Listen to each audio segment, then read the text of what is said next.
Well, hello, my YouTube friends. So this is DOJ advisory number 166, I believe. It has to do with the recently declared unconstitutional law requiring background checks on ammunition. So right here is saying on the 24th of July, a three-judge panel ruled it unconstitutional and affirmed the district court's grant of permanent injunction. That means permanently barring the state from enforcing this law. And the state of California is now falling back on procedural steps that the court has to write another piece of paper.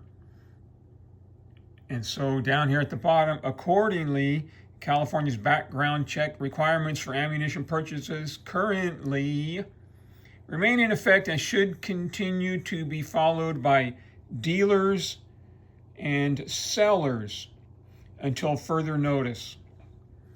Well, I'm not a dealer or a seller. Okay, so that's going to be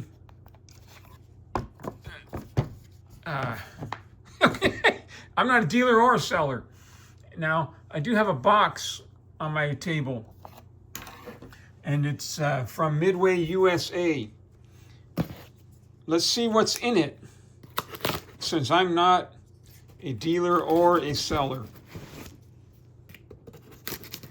And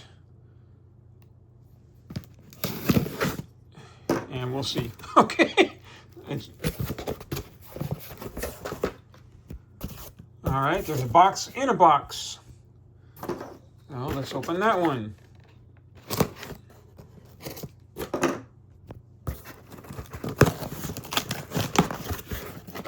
I ordered some ammo from Brownells, but then they said they're not going to ship it. This order came from Midway and it was late.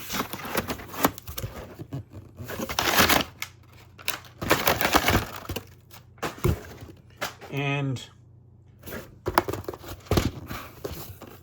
there's no ammo in it.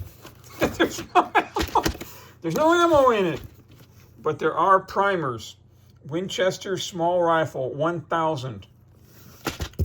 And I need these, and they're very expensive, or they used to be.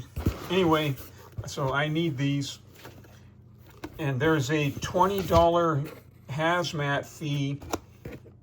But the hazmat fee is,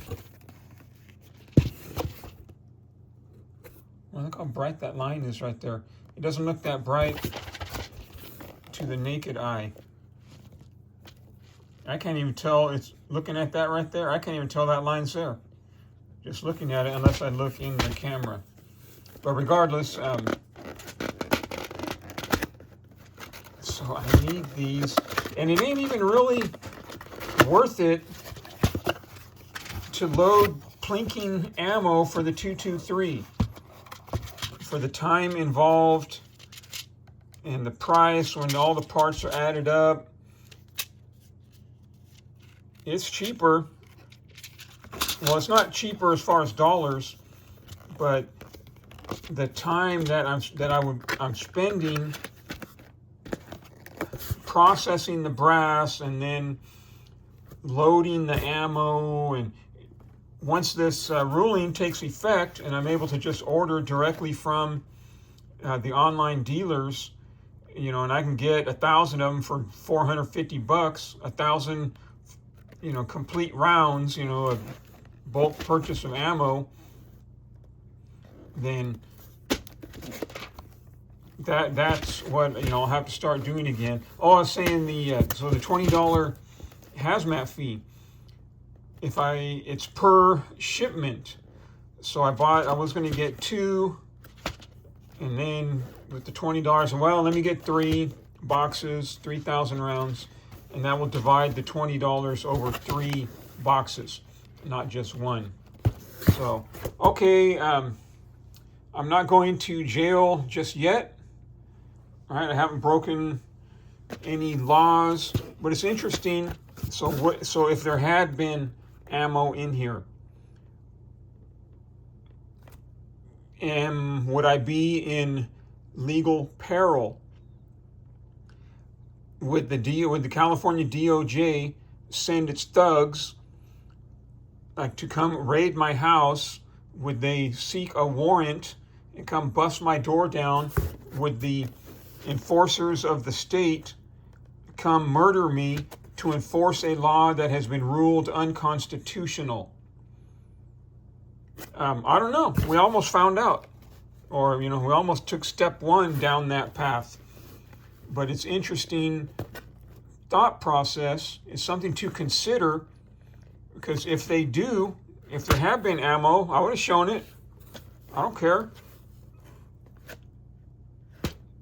Then what would have to be my response to that if the police come busting down my door to enforce a law that has been ruled unconstitutional? Doesn't that move, if that happens, doesn't that move them into another category, the category of servile dependence of communists?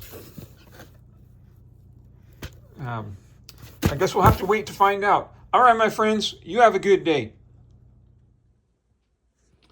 All right, so I decided to go ahead and take inventory and see if I really needed 3,000 small rifle primers.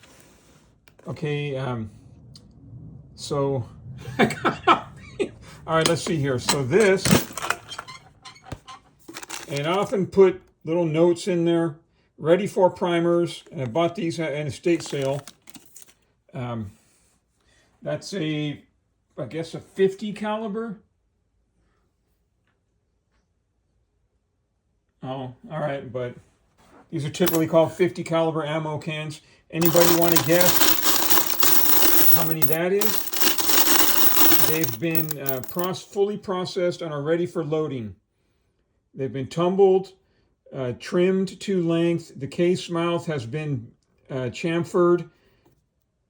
They've been tumbled, resized, decapped, trimmed, and chamfered. The only thing they're waiting on is primers. Anybody want to guess how many that is? So what I do is I start with like a fresh 1,000, and I just prime, and however many are left in the box, how many primers are left over, I do the math, and that tells me how many are in here. Anybody want to guess?